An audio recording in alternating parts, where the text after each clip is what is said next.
Have you ever wondered why some people achieve everything without shouting, without forcing, without looking bad? Have you ever felt like you were doing something against your will, but couldn't explain why? Maybe you were manipulated, but not by someone direct, and yes, by someone who used a mask. Manipulation doesn't always look like a villain. Sometimes she comes smiling, offering help, playing the victim, copying you, or just looking down on you. The truth is simple and brutal. Every manipulator wears a mask, and the longer it stays on the face, the harder it is to see what's behind it. This video will rip those masks off, one by one. You will get to know the 7 most subtle and dangerous forms of manipulation. And what's worse, you'll realize that you've already lived with them all. Maybe I even used some, but don't blame yourself. This video is not about judgment, it's about wake up.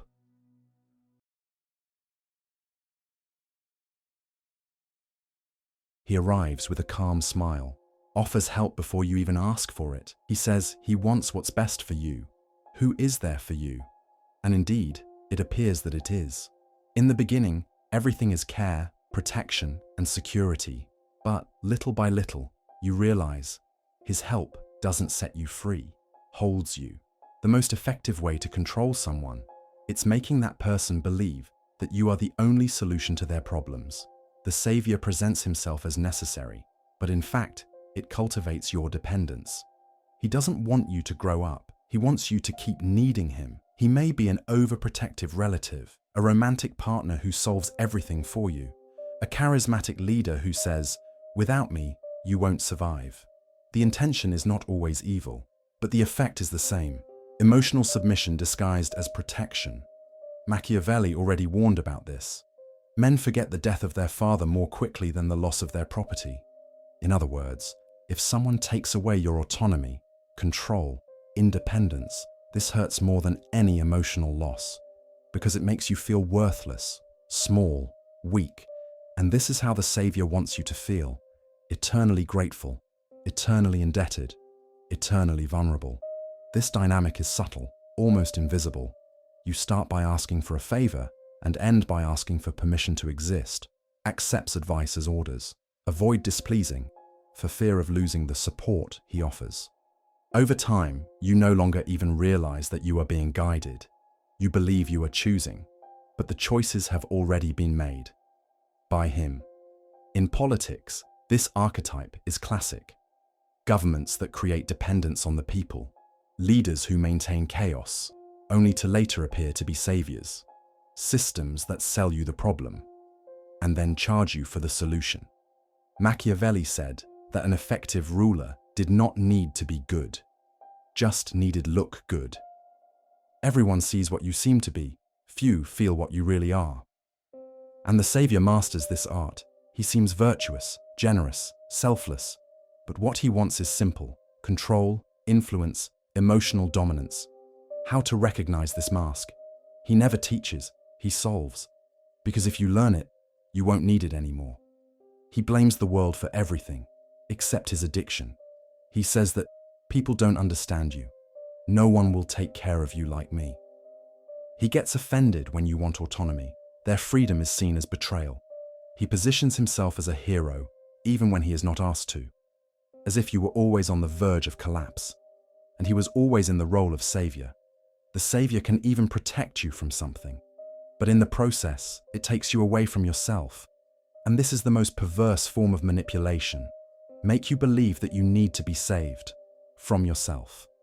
The antidote is not ingratitude, it's lucidity.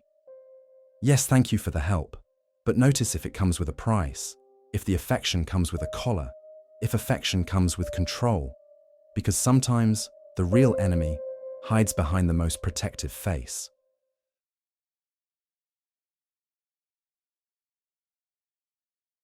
He never screams, he never demands, never orders, but it controls you anyway. With a tear in the eye, a silent sigh, or a simple "okay" said through gritted teeth. This is the martyr's mask, manipulation that disguises itself as suffering. Unlike the savior, the martyr does not impose. He sacrifices himself.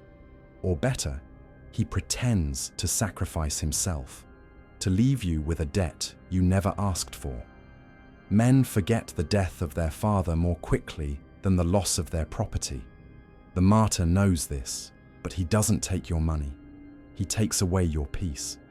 Have you ever heard phrases like this? Don't worry about me, you're more important. I did everything for you, and look how you treat me. Of course, I'll be alone again, as always. I just wanted to see you happy, even if I'm suffering. These phrases are not just laments. They are weapons, used to make you give in, to make you feel selfish for setting limits. The martyr's manipulation is based on blame. He doesn't order. He makes you feel like a monster if you don't obey. He doesn't charge, but he reminds you every day how much he gives of himself.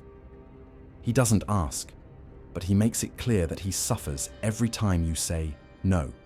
And the worst, you believe. You start to feel bad about living your own life. And when you realize it, you're shaping your decisions to avoid hurting someone who was already hurting themselves. Machiavelli understood the power of perception. He wrote, "Everyone sees what you seem to be, few feel what you are." The martyr lives by this. He doesn't need to be noble. He just has to look it. It doesn't have to be good, just look like you're suffering. And in this emotional theater, he always wins, because the audience in this case is you, and you are emotionally involved. This mask is especially common in family and emotional relationships.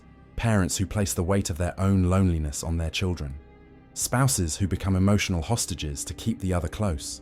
Friends who measure the value of friendship by how much you do for them.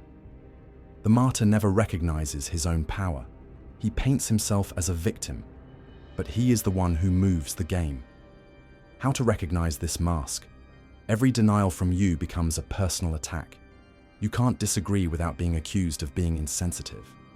He seems to hurt more about your decisions than you do. Your happiness becomes a reason for guilt. The relationship is based on emotional debt. After everything I've done for you, his suffering is always more important than yours. And you learn to silence your pain so as not to hurt him. The martyr's problem is not just the drama and the strategic use of pain to gain control. It's making you feel that if you prioritize yourself, someone else will suffer, and it will be your fault. It's subtle blackmail, but powerful, because it comes disguised as love. The antidote: separate empathy from submission. You may care about someone without letting that someone hang on you like an anchor. Machiavelli did not write about the martyr directly, but his raw view of human nature perfectly explains this dynamic. Men are ungrateful, fickle, simulating, and disingenuous. And the martyr is all of that, but in a sweet way, in a sad way, convincingly. Beware of those who suffer too much, especially when that suffering serves to keep you on your knees. Not all pain is honest, and not every tear is a sign of weakness. Sometimes it's just another way to keep you under control.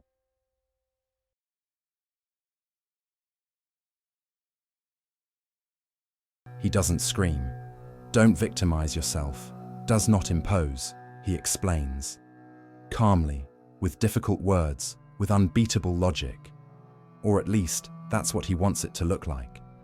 This is the third mask of human manipulation, the mask of the intellectual. Unlike the martyr, who controls through guilt, and the savior, who controls through dependence, an intellectual controlled by language. He uses words like swords. It makes you feel stupid, unprepared, small. And when that happens, you stop questioning. The appearance of virtue is more important than the virtue itself. And the intellectual understood this perfectly. He may not be right, but feels right. It may not be wise, but speak as if it were. And in the theater of manipulation, that is more than enough. This mask appears on teachers, mentors, speakers, but also in friends, lovers, co-workers, people who build a wall of jargon between you and the truth. And if you don't understand, that's your problem. The manipulation here does not come from imposition, but from sophisticated contempt. The intellectual never makes mistakes. He just was misunderstood. He never loses. He just didn't make himself understood. And he never debates. He clarifies. He talks a lot, but he doesn't listen. And when you try to confront him, he overwhelms you with an avalanche of arguments, theories, studies, data, names. In the end, you shut up, and he wins. Not because he was right, but because you couldn't follow the chess game he created, with rules that only he understands. This technique has a name: sophistry, using apparent logic to hide real manipulation. And it's old. Machiavelli had already identified: men judge more by their eyes than by their hands. People judge by appearances. And the intellectual is a master at appearing wise. His speech is impeccable. But the tone always comes with a slight air of superiority. And there's the trick. He does not impose an idea. He makes you feel stupid for disagreeing. And so you shut up. Cede. Accepted. Not out of conviction, but out of humiliation disguised as enlightenment. How to recognize this mask? You leave conversations feeling smaller, no longer informed, just disqualified. He avoids simple questions. You prefer to get lost in labyrinths of explanations, corrects more than talks. He doesn't dialogue, he educates. It relies on authors, statistics, and theories, but avoids real experiences. His truth is always above, never beside. The intellectual manipulates without getting his hands dirty, because his control is not in the facts, but in the moral and intellectual authority it creates. And this aura protects him. It creates a bubble where he is never questioned, only revered. And in this environment, it shapes opinions, decisions, behaviors, with a single weapon: rhetoric. Machiavelli said, "Everyone sees what you appear to be. Few feel what you really are."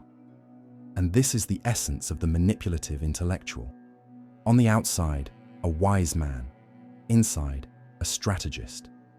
His speech does not seek the truth. It seeks the submission disguised as understanding. The antidote?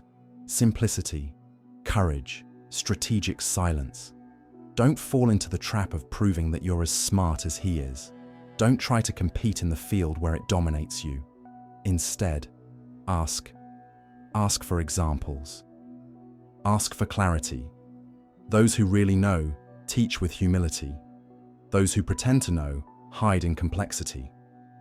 The manipulative intellectual is like a bad magician. If you look closely, the trick falls apart. And what's left? Someone who used difficult words to hide very simple intentions: control, win, dominate.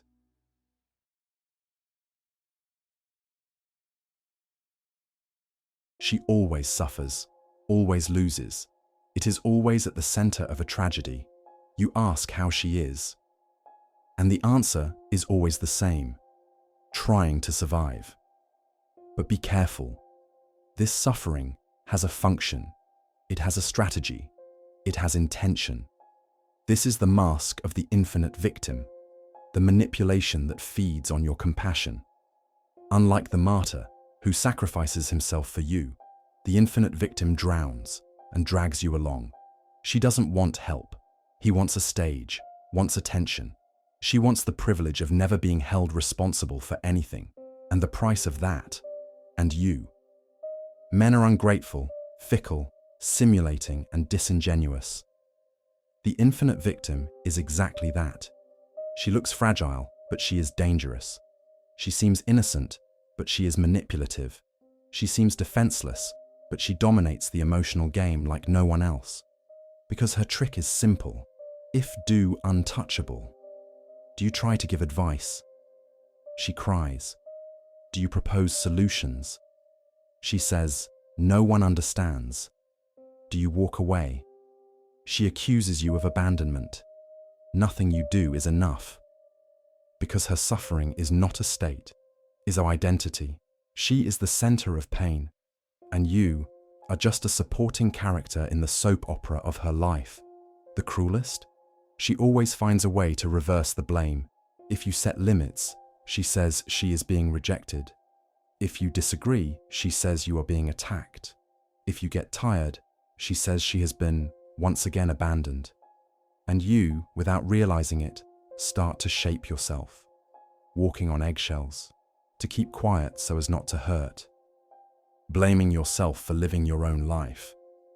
This mask is an emotional addiction, the infinite victim it needs of suffering to continue existing, because, without him, she would have to face what she avoided her entire life: responsibility, growth, autonomy.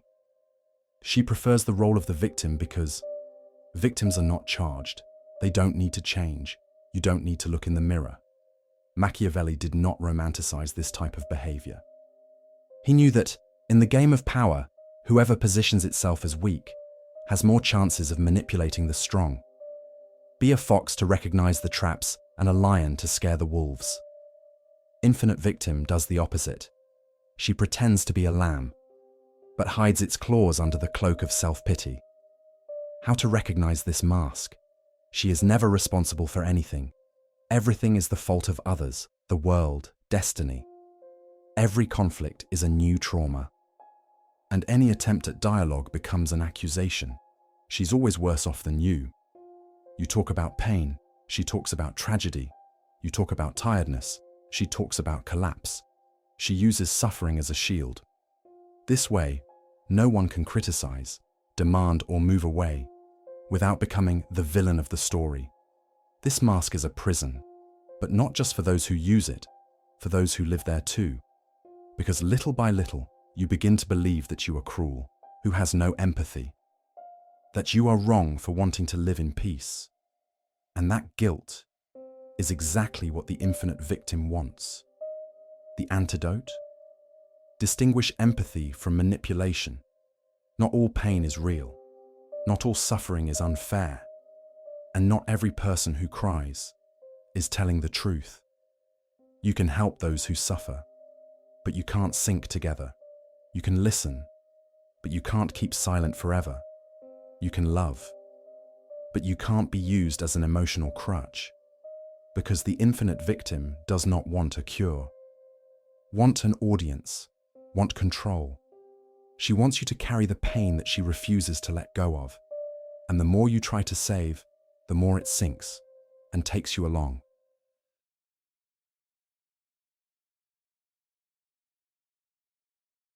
Do you know someone, and before long it feels like you were born for each other?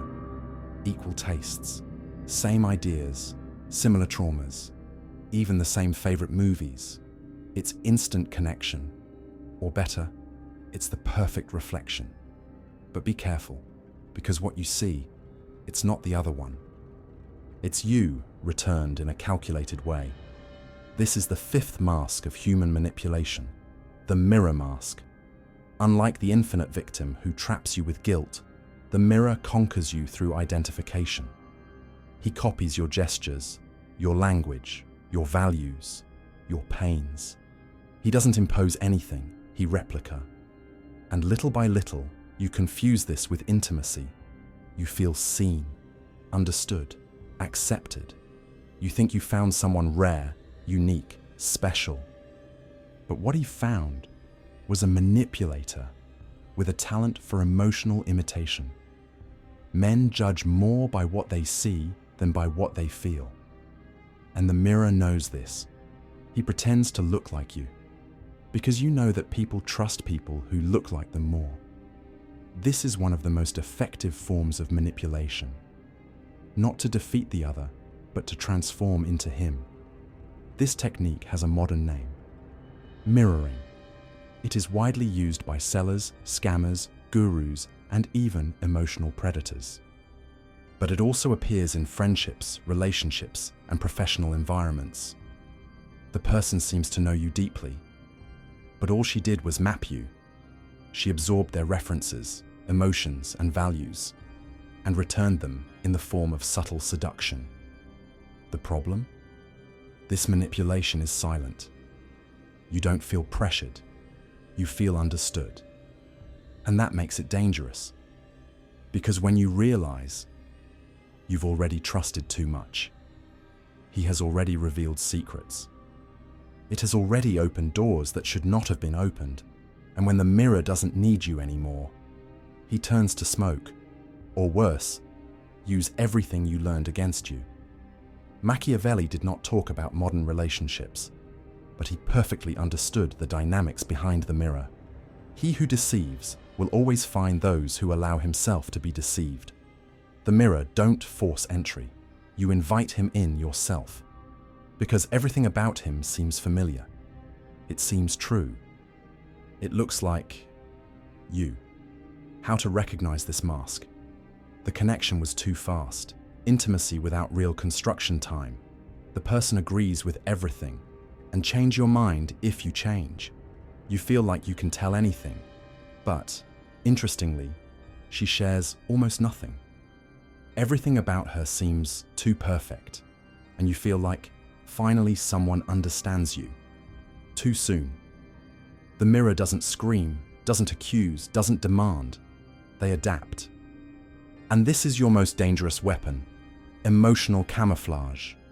You believe you are seeing the other, but you are seeing an idealized reflection of yourself, created with a single purpose: gain your trust. The antidote? Time, distance, real questions. Be wary of immediate connections. Ask more. Watch more. See if the person sustains their personality in different contexts. Who is true maintains coherence even outside the mirror. Whoever pretends dismantles when the reflex is no longer necessary. The mirror's mask is seductive. It doesn't hurt on the way in, only on the way out. But the damage it causes, it is neither physical nor financial. It's psychological, because you don't just feel cheated. Do you feel used as a model, as an emotional blueprint of a manipulation built with fake affection, theatrical patience, and frightening precision? Sometimes the most dangerous manipulator is the one who agrees with everything you say, and the most treacherous mirror is what shows exactly what you would like to see.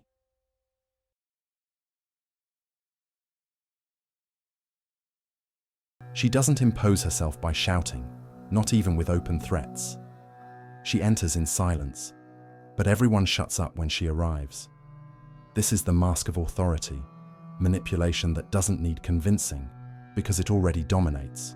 While other masks use guilt, suffering, or seduction, the authority uses presence. She doesn't ask, the order. Even when it whispers, even when you smile, you obey, and you don't always know why. It is much safer to be feared than loved. The authority understands this deeply. She doesn't want your admiration, want yours respect held back by fear. Not necessarily a fear of aggression, but from displease, disappoint, lose status, lose space. And that's enough to maintain control. Have you ever lived with someone like this? A boss who never shouts, but everyone fears it. A father who doesn't need to raise his voice, but freezes with a look. A partner who says everything's fine, and you know it's not. The true authority. You don't need to prove that you're in charge. She has already shaped the environment so that everyone adjusts automatically. This is one of the most subtle and effective forms of manipulation. Why it doesn't feel like manipulation. It looks natural. It feels like respect. But in practice, it is obedience built on invisible hierarchies. Machiavelli said, "Men offend less those they love than those they fear." And that's why authority is almost never confronted, because whoever opposes her is punished, not with screams, but with exclusion, contempt, silence. This mask lives in high positions, but not only. It could be in a teacher, an older friend, a dominant partner. It's in the way you behave, in the certainty of your words, and the climate that is created when it enters the environment. You feel like you are being evaluated all the time. That's why it shapes itself before it is even corrected. The authority does not manipulate with words. Manipulate by printing. You act different around her. Be more careful, more anxious, more obedient, and over time, you begin to anticipate what she would like you to be. How to recognize this mask? You feel tension in the person's presence, as if he were always taking an invisible test. You avoid contradicting, even when you disagree, because you know the answer may not be straightforward, but it will be tough. Other people also walk on eggshells around her. There is a collective air of silent reverence. She never loses control because she already dominates the scene. And if something goes off track, she puts it back together with a look or a short sentence. The great trick of the mask of authority is that it doesn't look like a mask. It looks like a natural structure, a deserved respect. But often, it's fear disguised as admiration. The antidote? Emotional autonomy, clarity of values, and courage to disagree.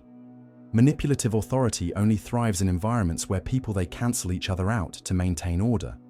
But when someone looks you in the eye, firmly, she dismantles. Because deep down, she knows there are no more arguments, just the power of the aura. And aura only works with those who still believe in it. Machiavelli did not condemn the use of fear. He explained it as a tool, but it also warned, he who relies only on authority, without wisdom, is always one step away from ruin. Because fear can control, but it does not inspire real loyalty. And when fear breaks, the castle of authority collapses. Respect is healthy. Blindly obeying is submission. And every prolonged submission, it becomes an emotional prison. Manipulative authority does not shout. She makes you shut up on your own.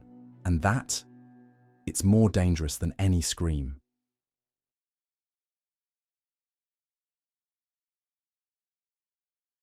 This is the mask that no one sees. She has no face. He has no voice. It doesn't have a specific name. But it's everywhere. At school, at work, in politics, on social media, in the way you think, and even in the things you think you chose alone.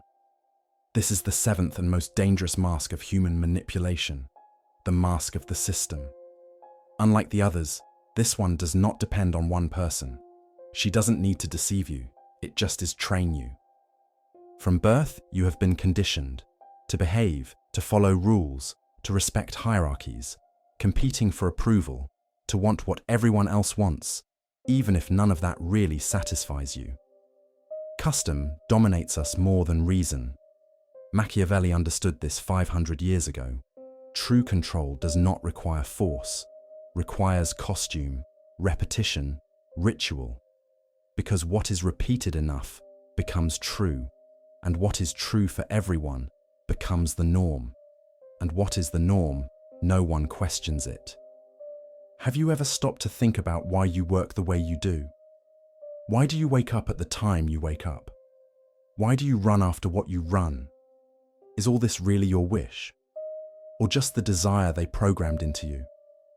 The system does not manipulate with blackmail, guilt, or charisma. He programmed for the environment, give you ready-made paths, successful models, beauty standards, value metrics, and if you don't follow, he is labeled as lost, rebellious, and a failure. System manipulation is invisible because it does not impose. She guides with smiles. Do you want to be accepted? Do it. Do you want to be promoted? Look like this. Do you want to be desired? Post that. Do you want to be happy? Buy. Post. Compare. You don't feel like you are being controlled. Do you feel like you are making choices? But they are choices within a predefined menu, one menu of acceptable behaviors. This is the most effective prison, the one where the prisoner thinks he is free. The system doesn't want you to question it, wants you to produce, consume, react, and never stop to reflect. Because if you stop, you may discover that the life you have built so far, it wasn't really yours. It was just the life they expected you to lead. How to recognize this mask? You feel like you're always running but never arriving. As if you live trapped in goals that never complete you. You are afraid of deviating from the standard path, even if this path is making you sick. You measure your self-esteem by external metrics. Number of likes, position, income, approval. You no longer know who you would be if no one was watching. Machiavelli knew that true power does not lie in governing by force. It's in make people govern themselves, following rules they believe they have chosen. The crowd is more easily led by appearance than by reality, and the system is the master of appearances. It presents itself as progress, freedom, modernity. But behind the facade, there is obedience, repetition, conformity. The antidote: conscience, questioning, strategic disconnection. Freedom begins when you realize you are trapped, and it continues when you decide. Think for yourself. The mask of the system has no face, but you see her every day in the mirror because she lives within from you now, in the choices you make, in the words you repeat, in the desires you swear are yours. But he never stopped to investigate where they came from. What if everything you call normal life, is it just the most comfortable form of control ever created? The system does not need to punish you. All you have to do is reward yourself for obeying his rules. And it's like this, without handcuffs, without bars, without threats, that he wins every day. Now that the masks are off, one inevitable question remains. How many of them have you recognized in others? And even more difficult, how many have you recognized in yourself? Because the truth is that all of us, at some point, we use silence as blackmail, kindness as currency, pain as a shield, intelligence as a weapon. Manipulating is not just an act, it is a human temptation. And the more unconscious she is, the more dangerous it becomes. Machiavelli never wanted you to be cruel. I wanted you to wake up. I wanted you to understand one simple thing. Either you learn the rules of the game, or you become a piece on someone's board. Now that you've seen the face behind the masks, the choice is yours. Go back to sleep, or start to see.